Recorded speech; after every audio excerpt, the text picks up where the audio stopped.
sir. Recently, we talked about the NBA Cup. Yes. We talked about, you made fun of me that my Hawks were not going to win our bracket. We won our group handily. So we took down, that undefeated Cavaliers. We weren't the ones to dethrone them, but we gave them losses 2 and 3 as well, back to back, B to B, baby. Yeah, my Hawks are soaring right now, won 5 in a row. They were the first team to clinch a spot in the cup. I will just put it out there. But since then, the rest of the teams and all the other brackets have clinched their spots as well. And next week, the NBA Cup officially begins with the first round game. So I wanted to take a few minutes and just kind of talk through, just real quick, kind of rapid fire with each game, what you think, quick prediction, and we'll hit them from there. Is that good with you? Oh, let's do it. All right. So let's go ahead and start with Magic Bucks. What you got?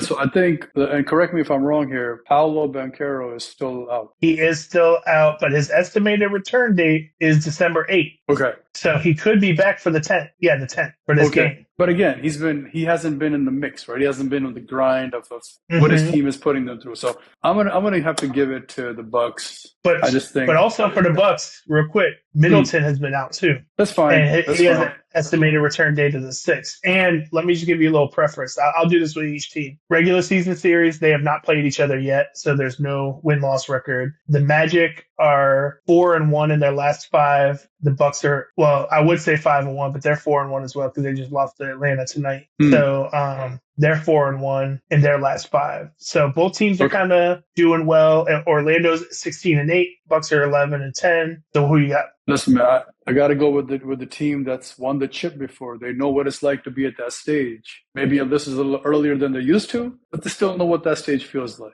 I'm gonna have to go with the Bucks. It's hard for me. Yeah, it's hard for me because Orlando's a division rival, and right now they are at the top of the Southeast Division, a couple games ahead of Atlanta. So obviously, I got to root for them to lose because I need us to win that division. It would be fun if they won, I think, but low key, I got the Bucks as well. I think for all the reasons that you said, and let Giannis and Dame ball out at least for one game. Right. And again, this is single elimination. Correct. I'm going to skip the other East game and I want to go to the West. So the West, we've got the Warriors against the Rockets, the surprising Rockets. Remember we talked about Houston? Houston, we don't have a problem anymore.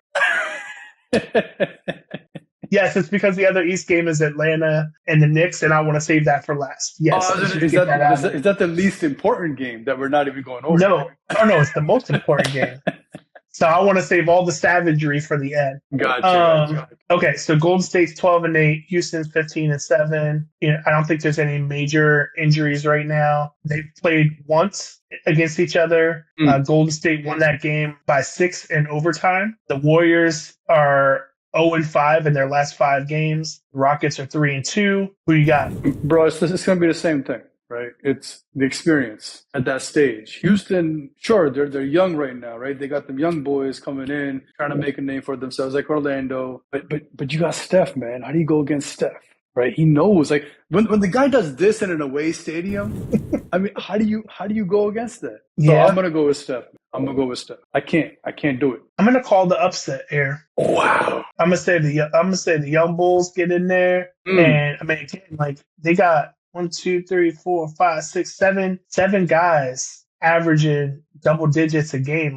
Same thing we talked about before in the episode. I could just see Golden State's focus is not winning the NBA Cup, right? Their focus is winning a chip. I think for Houston, this would be more important. I think they're taking it more seriously, and I think that they're primed for the upset. I'm going to take Houston. So it's funny because I feel like Steph's focus is always about winning. I don't care what he's playing in, right? Whether it's cup or not. I don't think it will be as important, right? It's just going to be another game. So I'm going to come from a flip side on that if I let Houston beat me and think that they beat us to get to the cup and whatever. Now that puts a battery in their pack, right? Where they say, "Oh, we beat them already. We could do it again." And I'm not going to allow for that to happen. That's where I think where Steph is different. Okay? He's going to be like, "No, I'm not even going to open the door for you. We're going to shut it right here, right now." No, I think that they've got too many guys that can again play team ball, balance it out, and again single game elimination. And of course, it could go the other way. Steph could hit Man, 23s, experience at the higher stages is different, though. What we talked about the other teams. I'm still calling an upset. I'm not wavering. Okay, not wavering. So, all right, next game. Mavericks against the Thunder. This one's going to be a matchup right here. I mean, this is the game you should have kept for the end because this is literally the best series in the whole thing. Absolutely. No, not at all. So Dallas is 14-8. Oklahoma City 16-5. They've played one time in the regular season. The Mavericks won that game by 3. No big injuries or anything like that. The Mavericks are 5-0 in their last 5. Thunder are 4-1. Both teams are rocking and rolling this year. Who you got? This is actually the toughest series for me because both of these guys were in the MVP conversation. Mm-hmm. Right? And both of these teams are, I mean, OKC is a little younger, but just seeing these two guys go at it even last year when they went through it, it was so much fun to watch that whole series. So I'm glad we get to watch a repeat of it. Too bad this is the one series that it's single elimination because I want to see this go 7. The rest I don't care about. So, man, this is going to be a tough one. I think it's really going to come down to are those second, third options going to step up, right? Is Kyrie Irving going to step up and really going to help propel this team to that next level? Because Luka's going to do his thing, Shea's going to do his thing. Are those next guys, right? Are they going to do their thing? And that's what it's going to come down to. So that's why it's the hardest one for me to pick. But I'm going to have to go with Dallas, man. They've been to the highest stage, at least higher than Oklahoma City has. And then also, like the other day, I heard Luka did this crazy comeback, dropped 40 on him. So 37. 37. I'm gonna go with Dallas. Yeah, this is gonna be a fun game. I mean, I think that this is a good Mavericks team. Obviously, OKC is a good team as well. You know, they have a good record, but also, you know, just looking at the numbers, like Luke is down a little bit this year. Yeah, he had a good game, like one good game, but when you look at the 16 games to start the season, scoring is down, rebounding is down, assists are down, and not down by like a little bit. You're talking about down by like 2 rebounds a game, 2 assists per game. That could be important, right? For as the franchise guy and the playmaker. Obviously, he could pick that back up and go on a tear. There's 82 games, so there's plenty of time. But as of right now, you know, he is kind of a little bit down. And so I'm going to take the upstart, the OKC. You know, they got a lot of versatility. They've drafted well. They've developed their players well. And they have more than just Luka and Kyrie. I feel like they've got more options on their team. So, yeah, I'm going to go with OKC. They also have 800 draft picks behind them. But look, look, don't hate the player, hate the game, bro. No, the guy's the pioneer. He's a trendsetter. Right. The last one, you know, we gotta save the best for last. I'm trying to figure out what's the best part of this one. Oh, the best part of this one is my Atlanta Hawks, baby. The Falcons? Oh, the Hawks.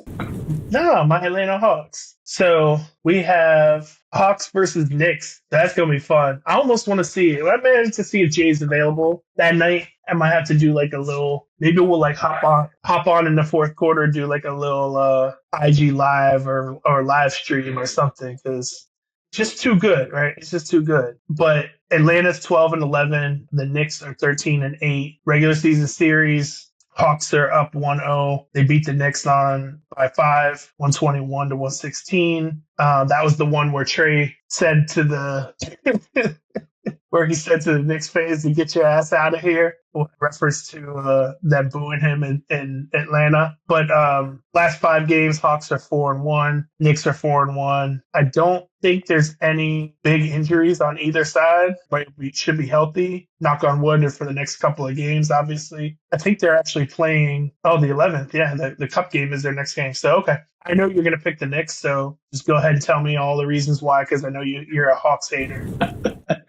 I'm not a Hawks hater. You would never pick the Hawks. No, I would pick the Hawks if they were playing the Wizards. Actually, that's the one team I would not pick them because we can't seem to beat the Wizards. We can beat Cleveland. We can beat the Knicks. We can beat the Bucks. We can beat Boston. We can beat Boston without Trae Young. But we finna lose to the Washington freaking Wizards twice. Like, bro. Anyway, Jordan Poole got your number, bro. It's no explanation, none. In this series, there's only one best thing about this year. You know what that is? Trae Young. No, absolutely not. Well, partly. I said partly. And because this was one other factor, which makes it the best thing, which is the games at MSG. So that's what makes this the best part. The games so you can have a hostile crowd and Trae, and we may just get another epic picture of Trae looking at the crowd. Ooh. Another Trae sending everybody home mad.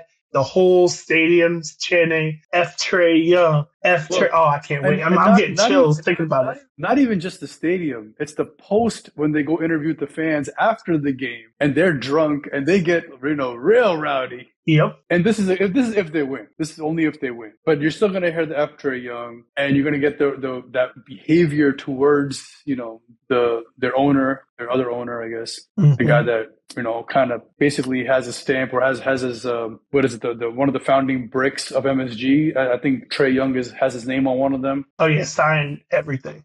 Right. So that could be the case, but looking at the new Knicks, I don't know, man. Cat, Mikal Bridges, OG, Jalen Brunson. I'm gonna have, and it's an MSG. Like, I'm kind of leaning towards the Knicks, and this is something me as not a Knicks fan, bro. I've never been a Knicks fan. Go back in my history, like we don't do the Knicks, but I might just have to go with the Knicks for those reasons. And the best part is that because of that previous history, we're going to get part 2 or 3 of it, which is the beautiful part of it. I'm gonna slightly edge for the Knicks because of those reasons, but I love that the way this script writing has been written really well. That's WWE written all over it.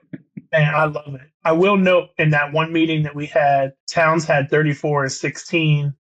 Brunson had 21. Bridges only had 10. We had a career high from our first round pick rookie, Ricochet, at 33 and 7. Yeah, he has 33, 7, 3 assists, 3 steals, 2 blocks. He just did it all. Jalen Johnson had 23, 15 rebounds, 7 assists. Trae had 23, 10 assists, 6 rebounds. So, yeah, we have some guys making plays. It's going to be very, very interesting. Right. And as always, it comes down to those second, third guys that are going to. Yeah.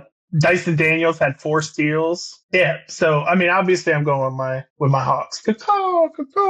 Okay. So, all right. Well, we'll follow back up on this, I guess after next week, because we're going to have to predict the next round. Yes, so I look sir. forward to revisiting this and, pointing out all the times you were wrong. So until next time, we appreciate y'all. Think RBA. Peace.